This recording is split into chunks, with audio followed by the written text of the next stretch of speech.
Un saludo muy especial a todas las personas que semana a semana se van uniendo a este exégesis que hacemos del Evangelio de Lucas. Quiero recordar que es importante para ir entendiendo mejor el, el compendio del Evangelio de Lucas, pues haber leído el Evangelio completo e ir leyendo pues parte a parte como la liturgia nos lo presenta y también como con aquellos relatos que no aparecerán en la liturgia los domingos. El domingo 29 del tiempo ordinario leeremos el capítulo 18, los versos del 1 al 8. Como siempre les invito a que hagamos una primera lectura del texto y luego lo leeremos según su estructura. En nuestra vida a veces todo va bien, estamos tranquilos y son momentos serenos. Las relaciones con la familia, con los amigos, con los colegas del trabajo, mmm, todo va bien. Pero también hay momentos muy difíciles que queremos, como decimos nosotros, botar la toalla y que llegamos incluso a derramar lágrimas, momentos dolorosos de sufrimiento. Sucede que podemos encontrarnos de frente a maldades, a traiciones, a mentiras, a injusticias. Nos duele mucho cuando nos humillan, cuando nos maltratan y nos preguntamos cómo debo comportarme en estos momentos. ¿Dónde encuentro la paz para vivir según la luz del Evangelio y no dejarnos conducir por aquello que el instinto inmediato nos sugiere, esas pulsiones que nos llevan a veces a cometer errores, a pagar con la misma moneda, a tomar la justicia por nuestra propia cuenta y también terminar haciendo el mal? No lloramos solamente cuando nos vemos afectados directamente por la injusticia. Somos también sensibles al dolor del hermano que es humillado y pisoteado en sus derechos, por ejemplo. Nos indignamos cuando nos damos cuenta de la opresión, de la humillación del pobre, la opresión del débil, del indefenso. Y la indignación es un signo de amor, que quiere decir que hay en nosotros sensibilidad y que hay un rechazo por la injusticia. Y también, pues Jesús se indignaba, esto le dolía, le dañaba el corazón, le hacía sentir mal y se indignaba por la traición del amigo, vemos, por las situaciones adversas. Según la tradición del Antiguo Testamento, eh, nos recuerda así la Sagrada Escritura, Dios también se encoleriza, según esta teología que manifiesta el Antiguo Testamento. Se trata claramente pues, de un antropomorfismo, atribuirle a Dios características humanas. Pero esta imagen nos recuerda que Él no es indiferente frente a lo que sucede a sus hijos. Es un signo que está pasionalmente envuelto en su amor por nosotros.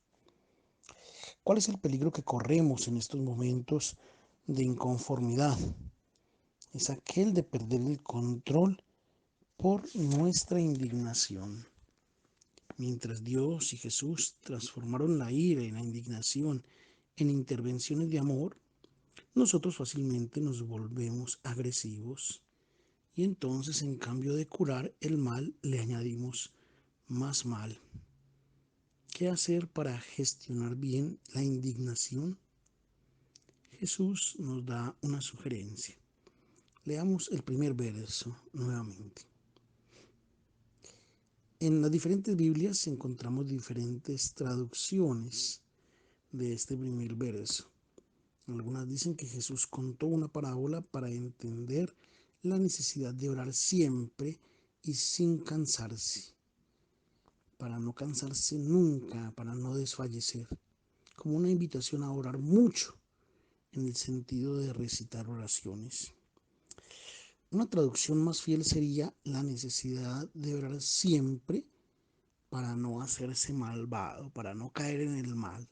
El verbo griego utilizado es kakein, que significa desanimarse, como Podríamos parafrasearlo o entenderlo así. Si de frente a la injusticia tú te cansas de orar, tú te vuelves malvado, es decir, te dejas llevar por el sentimiento y el espíritu maligno y terminas comportándote mal. La parábola, de hecho, como leeremos, nos presenta una situación de injusticia. No habla de la oración, no es el tema central, no. No nos dejemos desviar, porque el tema central del pasaje de este domingo es el reclamo de justicia. Este término, de hecho, aparece 4 veces. La oración viene introducida como polo a tierra, como indispensable para no terminar comportándonos mal de frente a la injusticia, sobre todo cuando no tomando la justicia por nuestra propia cuenta, sobre todo cuando se siente un impotente o resignado a soportar sin poder hacer nada también, sino únicamente haciendo el mal a aquel que obra el mal. La parábola que leeremos la encontramos solamente en Lucas, porque este evangelista está interesado más que los demás, más que Marcos y más que Mateo, en conservarla. Y esto es porque él tiene un objetivo. Lucas vive en Asia Menor, entre las comunidades cristianas, y allí estas comunidades están atravesando momentos muy difíciles. La situación la encontramos presentada muy claramente en el libro del Apocalipsis, donde se dice que los cristianos no rendían culto a la estatua de la bestia. La bestia era el emperador Domiciano, y el autor del Apocalipsis llama bestia al poderoso del momento, al dominador del mundo. Y como los cristianos no ofrecían culto a la estatua de la bestia, a Domiciano, entonces debían soportar martirio, no podían reclamar sus derechos, eran discriminados en el trabajo, si querían abrir una actividad económica o hacer algún negocio, no recibían una licencia. Todo por ser cristianos, todo por no obedecer o no dar culto a una imagen. La comunidad de Roma ha recibido noticias que los hermanos de fe de Asia Menor estaban sufriendo, y la comunidad de Roma escribe en nombre de Pedro una bella carta muy conmovedora. Ella dice: hermanos, no se sorprendan por las persecuciones que como un incendio se propagan en medio de ustedes. Es normal que los cristianos sufran persecuciones, pero en la medida en que sufran por Cristo y por su Evangelio, deben gloriarse. Por atención, que pongan atención en que ninguno de ustedes deba sufrir. Esto es ya claro, pero si se sufre, que no sea por ser homicidas o ladrones o traidores. Si se sufre por Cristo y por su Evangelio, no se asusten, gloríense. ¿Cuál es el peligro que enfrentan estos cristianos del Asia Menor? El peligro es, si no oran, corren el riesgo de llenarse de ira, de ceder a la tentación de hacer el mal a aquellos que los persiguen, de enfrentar el mal con mal, a la injusticia con injusticia, la injuria con injuria, gritar más, ser más grosero, ofender más, maltratar más al otro. Y corren el riesgo incluso de enfrentarse a Dios, de culparlo, porque deja pasar esto en lugar de intervenir y en vez de hacer justicia. Y algunos incluso en algún momento abandonan la fe y vuelven a la vida pagana. Es en este contexto que Lucas siente que sus comunidades tienen necesidad de ser iluminadas. Debe decir a ellos: oren, y oren siempre. Es una recomendación. Esta aparece muchas veces en el Nuevo Testamento. Por ejemplo, en 1 Tesalonicenses 5: no hagas nunca a ninguno mal por mal. Y luego inmediatamente dice, después: oren intensamente, ininterrumpidamente. Es el arma con el cual se defiende del peligro del actuar mal. Orar también en Romanos 12, Pablo dice, vivan felices en la esperanza y constantes en la tribulación, perseverantes en la oración. ¿Están atribulados? Bien, es el momento de orar. Veamos ahora entonces la parábola que está en los versos del 2 al 5. El primer personaje que Jesús pone en escena en la parábola es un juez. Su tarea debería ser aquella de proteger a los débiles y a los indefensos. Todos los soberanos del antiguo Medio Oriente se presentaban con un alto punto de honor cuando lo hacían como defensores de los más débiles y de la sociedad, los huérfanos, también de las viudas, de los faraones, por ejemplo, de Egipto, cuando iniciaban su reino y hacían sus proclamas de gobierno. No faltaban en ella las promesas de defender a los huérfanos, a las viudas, a los más indefensos. En Israel también, por ejemplo, en el Salmo 72, la presentación del soberano ideal dice, a los pobres les otorgarás justicia, salvarás al hijo de, del miserable, abatirás al opresor y en sus días florecerán la justicia y abandonará la paz hasta que no se apague la luna. El juez de la parábola es una persona sin Dios. Es inicuo, uno que tiene otros intereses diferentes de administrar válidamente la justicia, de prestar la atención debida a los débiles. Y la descripción que Jesús hace de este personaje es bastante real y es para hacer pensar que haga referencia a un caso concreto, tal vez que le ha sucedido o que él conoce, ha sido testigo. ¿Qué era lo que sucedía en Israel más allá de todos los planteamientos y de todos los ideales? Se nos presenta, por ejemplo, en los profetas del siglo octavo antes de Cristo, cuando Isaías inicia su misión. Capítulo primero de su libro describe cuál es la sociedad en la cual él se encuentra. Los jefes son delincuentes, cómplices de los ladrones. Todos no hacen otra cosa que derrochar regalos, buscan sus propios intereses, no hacen justicia al huérfano. La causa de la viuda es para ellos, a ellos propiamente no les interesa. Y en el capítulo 10, los jueces hacen decretos inicuos, niegan la justicia a los miserables, pisotean el derecho del pobre, hacen de las viudas su propia presa, se, mm, se aprovechan de los huérfanos y con traspasos que deberían ser honestos, que deberían hacer por las viudas también, traspasos de los cuales se aprovechan ellos para tomar su dinero. Se aprovechan también de la fragilidad de los huérfanos. Esto era lo que sucedía pues allá 8 siglos antes de Cristo, que sucedía en la época de Cristo y también en nuestra época. ¿A quién representa este juez? Está claro, lo comprendemos, en una teología farisaica está hablando del Dios que ellos tienen en mente, un Dios que es juez, que da premios y méritos al que se porta bien y que castiga al que obra mal, pero que no le importa el pueblo, que no le importan los más pobres y los más necesitados. Es el Dios de los fariseos, el Dios del Antiguo Testamento, que está claro en el corazón de muchos que ostentan la religión y que todavía hoy está en la mente de muchos que se dicen inclusive cristianos. En aquella ciudad había una viuda y sabemos que las viudas, junto con los huérfanos y los extranjeros, constituían la categoría de aquellos que no tenían la posibilidad de hacer valer sus derechos. Eran totalmente privados de protección.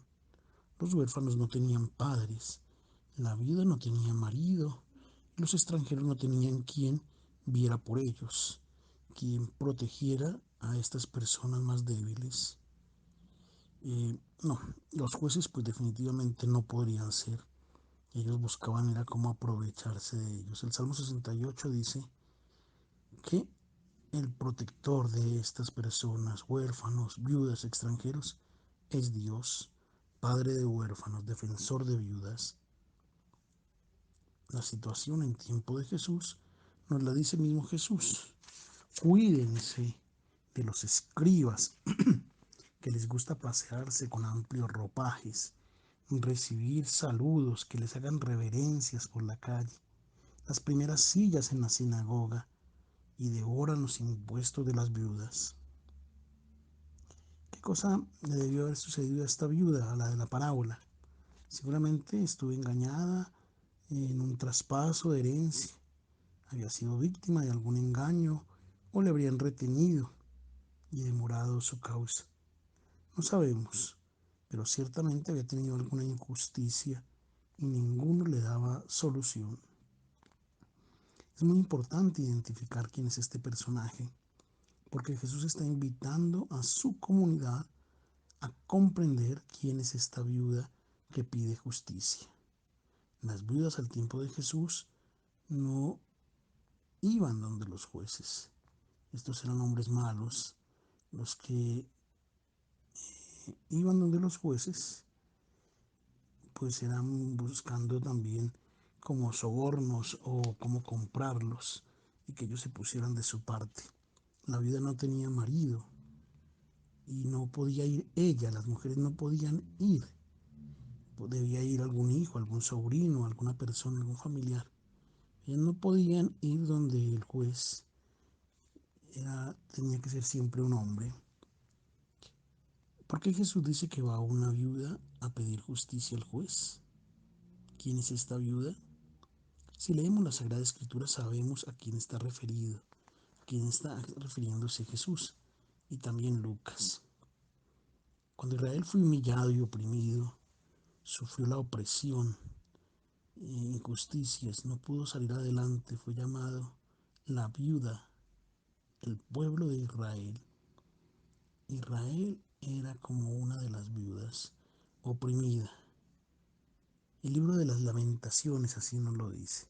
Se ha vuelto una viuda, aquella que era la grande entre las naciones, Jerusalén.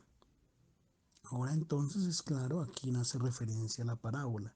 Se está refiriendo a las comunidades cristianas. Lucas está diciendo, son ustedes, son nuestras comunidades que piden, que son perseguidas y que piden justicia al juez. Y el juez es claramente Dios. De todas maneras hay que entenderlo bien. Es el Dios de los fariseos, el Dios del Antiguo Testamento, el Dios que es juez implacable, no el Dios Padre de Jesucristo. Ese lo mostrará luego. Aquí se está refiriendo en un primer momento a ese juez implacable del Antiguo Testamento. La parábola continúa con un soliloquio de este juez, el cual llega a la conclusión de que como sea, a un cierto punto debe resolver la situación, no porque se haya dado cuenta de que está obrando incorrectamente, sino porque estoy cansado, fastidiado por esta mujer. Esta mujer me, me está sacando de quicio. El verbo griego es hipopiasei, que significa me da golpes bajos, me condiciona, me ata, me desespera, daña mi reputación. Y es solo por esto que yo debo resolver a este caso. Daña mi reputación. Y si la trasladamos, entonces daña mi reputación de Dios en esa imagen de Dios del Antiguo Testamento, en el que entonces terminará cediendo a que yo le pida mucho en cadenas de oración, a que haga muchas peticiones, a que haga muchos rezos y repita muchas oraciones. ¿A quién está gritando esta viuda? Que de hecho hemos dicho son las comunidades cristianas del tiempo de Lucas y que los lectores del Evangelio lo comprenden muy bien. Es aquel Dios que no se mueve, que parece que no hace nada, que parece que permanece impasible y que no se interesa de estas comunidades. Y también pues nosotros muchas veces creemos que el Dios que hace milagros y que mm, pues hace el bien a los que hacemos el bien o castiga a los que hacemos el mal, entonces nos va a premiar, nos va a castigar y entre más recitemos oraciones, entonces más nos va a escuchar. Y es entonces el peligro que corren estas comunidades cristianas. Cuando este Dios no actúa, entonces se pueden volver malas a tomar el derecho por su propia mano, a aplicar justicia por su propia cuenta, a desquitarse. ¿Quién es este Dios al cual recurren estas comunidades? No es el verdadero Dios. El Dios al cual ellas se dirigen es el Dios que debía intervenir para hacer justicia a través de milagros, a través de prodigios. De otra forma, ¿qué es lo que hace Dios? Si Dios no está para hacer milagros y si Dios no me hace el favor y si Dios no me hace el milagro, entonces, ¿cómo nosotros podríamos creer en Él o seguirle o aferrarnos a Él? El problema es que este Dios no existe. El Dios que saca milagros como de una bolsa cuando le pedimos demasiado en muchas oraciones y ponemos a todo el mundo a orar. Nosotros no lo hemos creado y aún hoy todavía continuamos creyendo en este Dios. De hecho, cuando nosotros nos encontramos en estas situaciones, invocamos a este Dios pretendiendo que Él intervenga, pero no. No puede intervenir con prodigios, pero es necesario continuar orando. Esto es permanecer en sintonía con sus pensamientos. Aquí volvemos a lo que dijimos ya tal vez en varios domingos anteriores, varias semanas anteriores. ¿Qué es la oración? No es repetir oraciones, no es repetir eh, palabras u oraciones aprendidas, no. Es poner nuestros pensamientos en sintonía con los de Dios. Es unirnos a Él, sin esperar intervenciones prodigiosas que no suceden. Intervenciones de Dios que hiciera justo en su favor. También nosotros no lo esperaríamos, pero no es así. No interviene eh,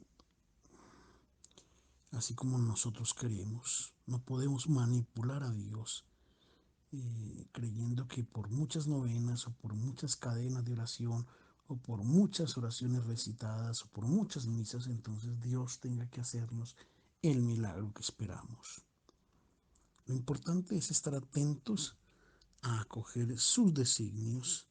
La oración nos lleva a abrir el corazón y a estar en sintonía con Él.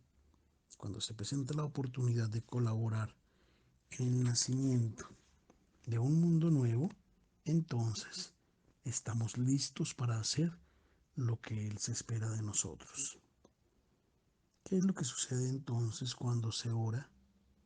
Y Lucas está recomendando a sus comunidades, no se endurezca su corazón, no se llenen de maldad, no tomen la justicia por su propia cuenta, pero tampoco se esperan prodigios de Dios como los que hay en su mente, sino que continúen orando para no dañarse el corazón y para no equivocarse en su comportamiento.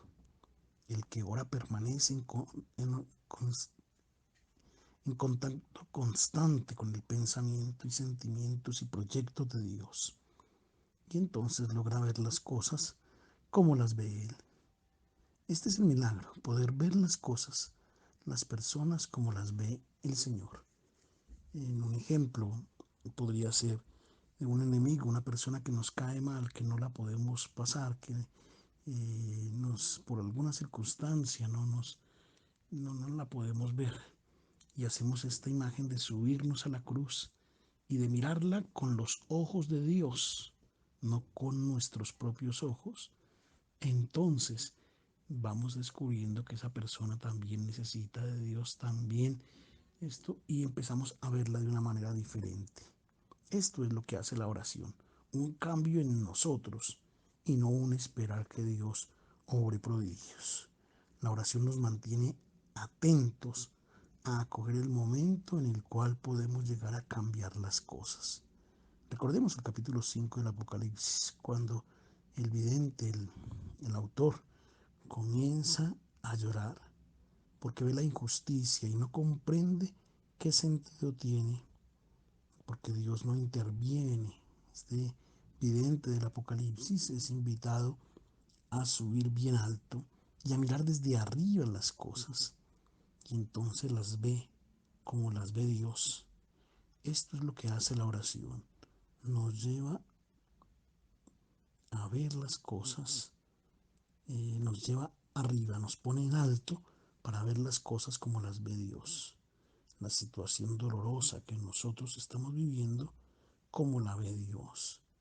¿Y qué sentido tiene? Si no se ora, entonces nosotros estamos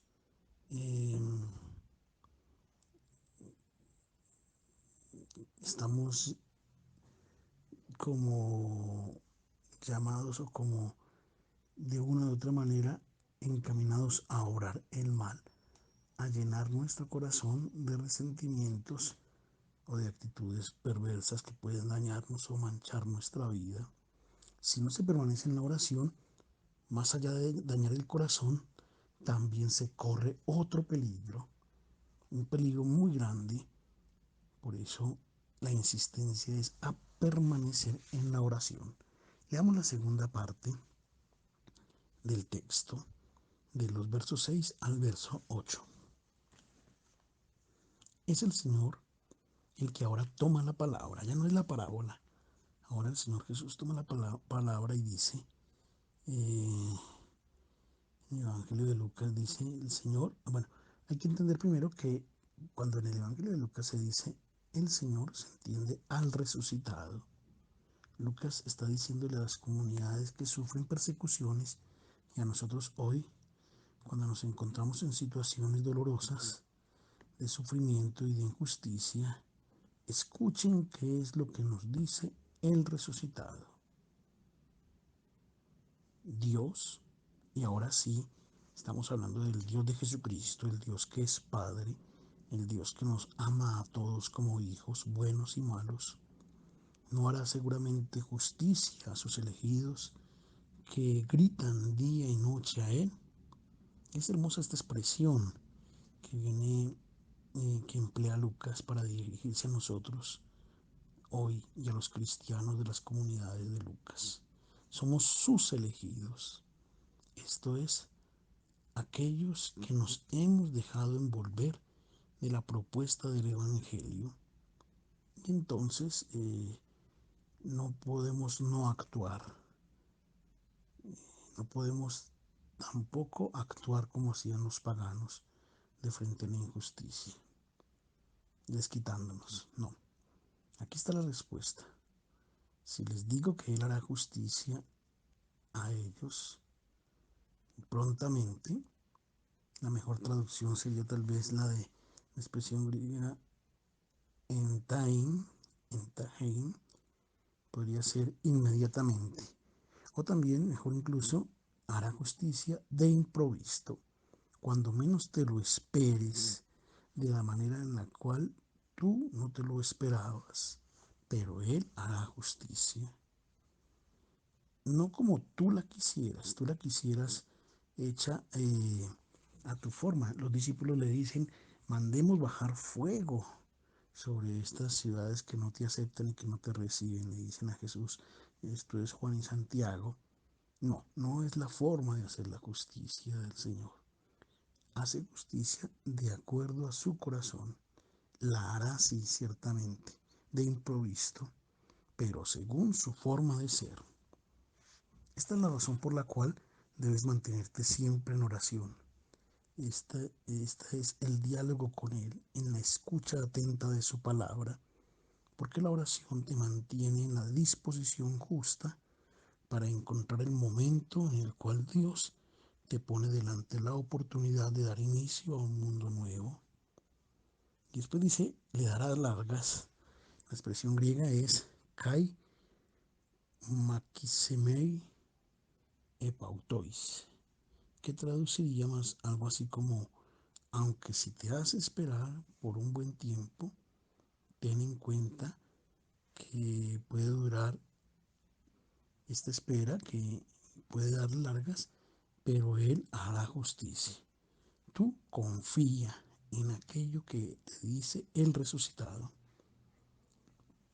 La impaciencia y la falta de fe, de esperar, lleva entonces a manchar el corazón, a llenarnos de pronto de resentimiento, la poca esperanza, la poca confianza.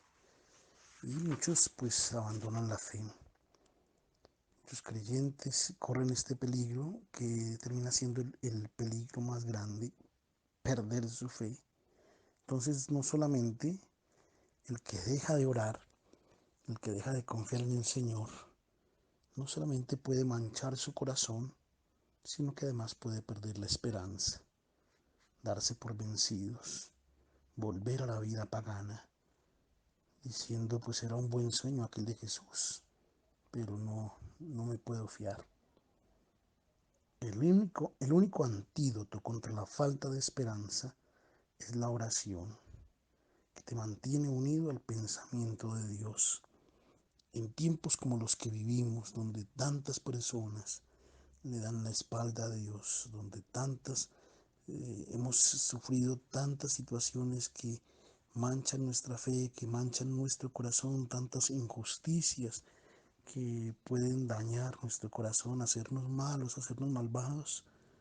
El único antídoto es la oración, es continuar en la oración.